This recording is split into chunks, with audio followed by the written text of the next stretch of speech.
The base woke before the sun. Steel-gray clouds hovered low as a helicopter descended, its rotating blades cutting the morning silence into sharp fragments. Dust and loose gravel lifted from the ground, rolling across the landing zone like fog. Soldiers paused mid-step, conversations fading as heads turned toward the sound. New arrivals always drew attention. This one drew judgment. As the helicopter settled, the side door slid open. She stepped down with measured precision, boots hitting the ground firmly, evenly. No rush, no hesitation. Her uniform was worn properly, her equipment secured with exactness that came only from habit, not training, but experience. Still, the murmurs started immediately. "That's her. You're kidding." A few smirks followed. Quiet ones. Confident ones. She walked forward as the helicopter lifted back into the sky, the noise fading until only the wind remained. Her eyes scanned the base, not nervously, but instinctively. Entry points, elevation, distance, patterns. She catalogued everything without slowing her pace. At the far end of the landing zone, a small group of operators stood watching. Some crossed their arms, others tilted their heads, curious but unconvinced. One voice carried farther than the rest. "You're not a sniper," someone said, not bothering to lower his tone. A few chuckles rippled through the group. She heard it. Of course she did. But she didn't turn. That, more than anything, unsettled them. The commanding officer stepped forward, clipboard tucked under his arm. His eyes were sharp, assessing, not just her appearance, but the way she carried herself. He had learned long ago that confidence didn't shout.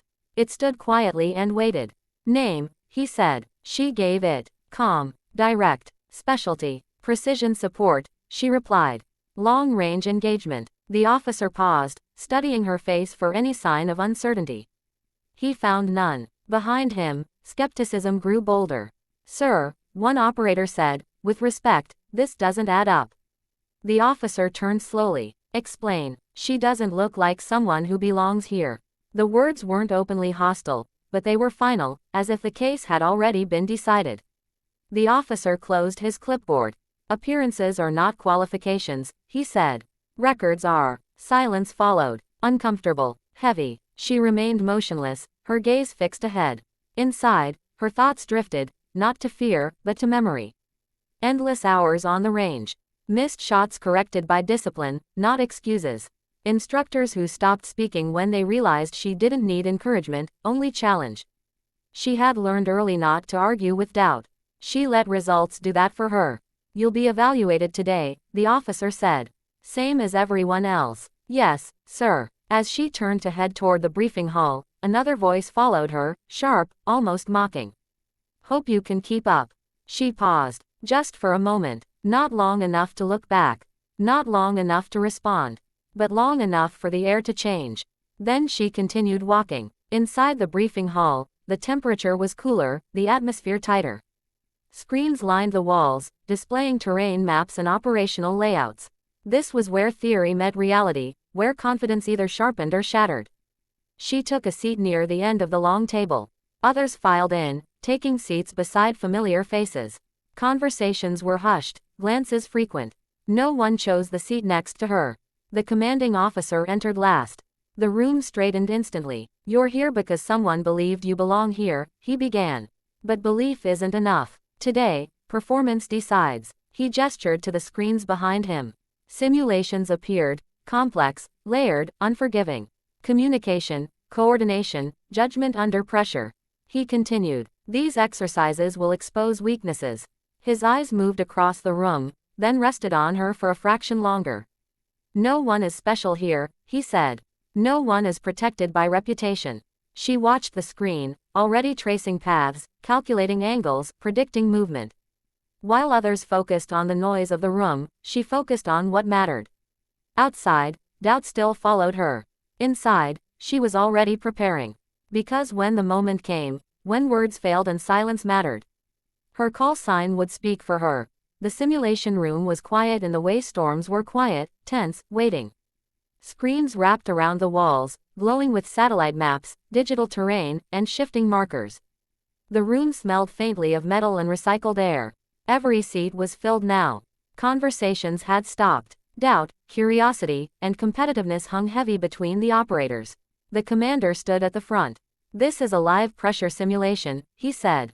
No physical movement, no weapons, only decisions. He tapped the screen. The map zoomed in on a rugged, unfamiliar landscape. Your objective is simple, he continued. Protect the extraction team, identify threats, communicate clearly. Fail to do that, and the mission collapses.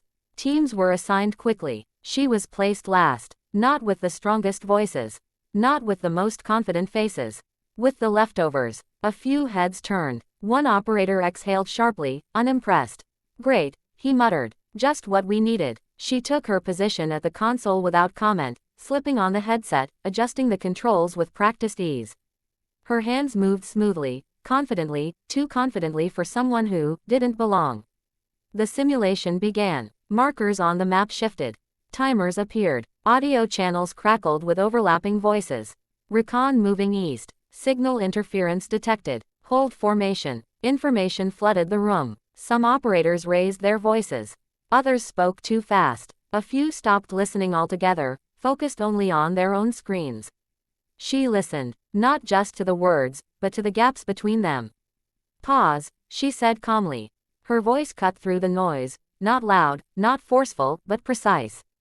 The team hesitated. Who said that? Someone asked. She didn't answer. Instead, she continued. Your eastern recon is exposed.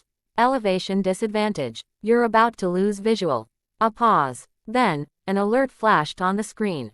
Recon unit compromised. A ripple of surprise passed through the room. Okay, the team lead said cautiously. Adjusting. The simulation intensified. New variables appeared. False signals. Time pressure. Sweat formed on brows. Voices tightened. She leaned closer to her screen, eyes focused, mind quiet. Where others reacted, she anticipated. Switch channels, she said. You're being fed noise. How do you? Just do it. They did. Static vanished. The map clarified. The extraction route stabilized. Someone glanced at her for the first time, not with doubt, but curiosity.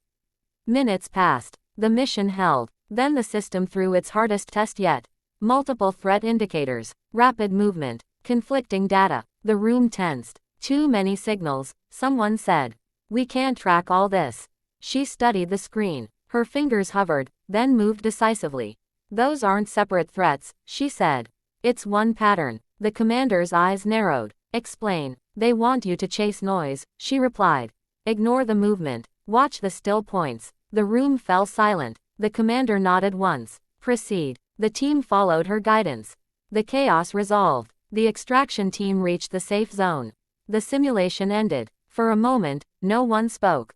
Then the screen flashed. Mission successful. A low murmur spread through the room, surprise, disbelief, grudging respect. The team lead removed his headset slowly. That shouldn't have worked, he said. But it did, the commander replied. He turned toward her. You saw what others missed, he said. Why? She met his gaze. Because I wasn't trying to prove anything, she answered. I was trying to listen. That answer landed harder than any argument could have. Around the room, eyes shifted. Expressions changed. Doubt softened, not gone, but shaken. One of the operators cleared his throat. So, where did you train? She didn't answer right away.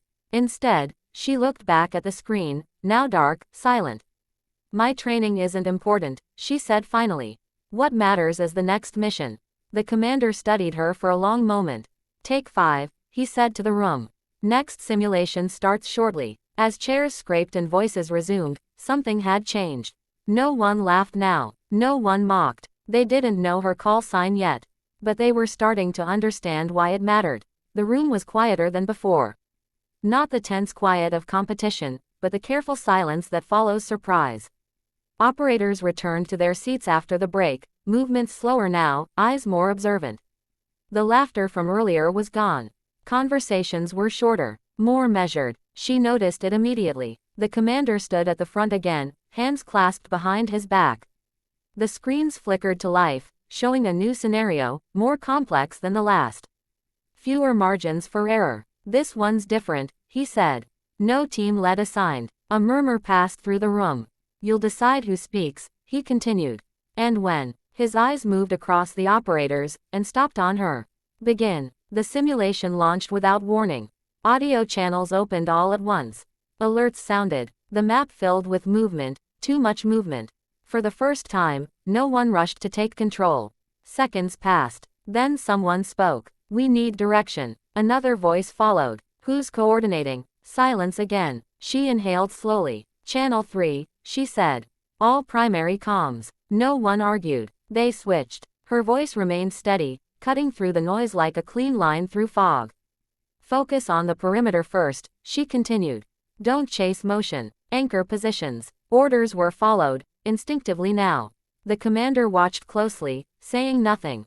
The simulation escalated. A sudden complication appeared. The extraction window narrowed. A critical decision had to be made. "Choose," the system prompt demanded.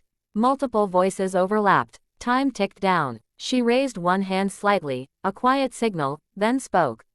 "Delay extraction," she said. 30 seconds. A sharp intake of breath echoed somewhere in the room. "That risks everything," someone warned. "It saves everyone," she replied. "Trust the pattern." The countdown slowed. 30 seconds passed. Then, confirmation flashed on screen.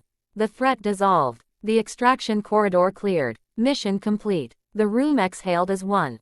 No cheers. No applause. Just stillness. The commander stepped forward. Simulation over. He looked around the room. Any objections to how that was handled? No one spoke. He nodded once, then turned to her. "You took control without being assigned," he said. "Why?" "Because no one else did," she answered simply. A pause. "Fair," he said. He reached for the clipboard on the table, flipped a page, and read quietly for a moment. Then he looked up. "Before we move forward," he said, "there's something you should all know." The room stilled. "Some of you questioned whether she belonged here," he continued. "That's normal. This unit tests trust under pressure." He turned fully toward her now. "But trust," he said, "comes from history." He faced the room. "Again, she's not new to this environment. She's operated in joint exercises under conditions most of you haven't seen." Eyes widened. Someone shifted in their seat. "And there's one detail I intentionally left out." He looked at her. "Permission." She hesitated, just a fraction, then nodded. The commander spoke clearly. "Her call sign is silencer." The word landed hard, not loudly, but with weight. A ripple moved through the room. Some operators froze. Others stared. A few exchanged quick looks. That call sign was known. Earned, not given. Someone broke the silence. "That's not possible." The commander's gaze sharpened. "It is. And it's documented." No one laughed now. No one doubted. She stood quietly as understanding spread. Not pride. Not triumph. Just acknowledgement. The commander closed the clipboard. "This unit runs on capability," he said. "Not assumptions. From this moment on, she's one of you." He turned to her. "You'll lead the next operation briefing." She nodded. "Yes, sir." As the room slowly filled with movement again, something had shifted permanently. People met her eyes now. Not with doubt, with respect. She didn't smile. She didn't need to. Because when the call sign had been spoken, the room had listened.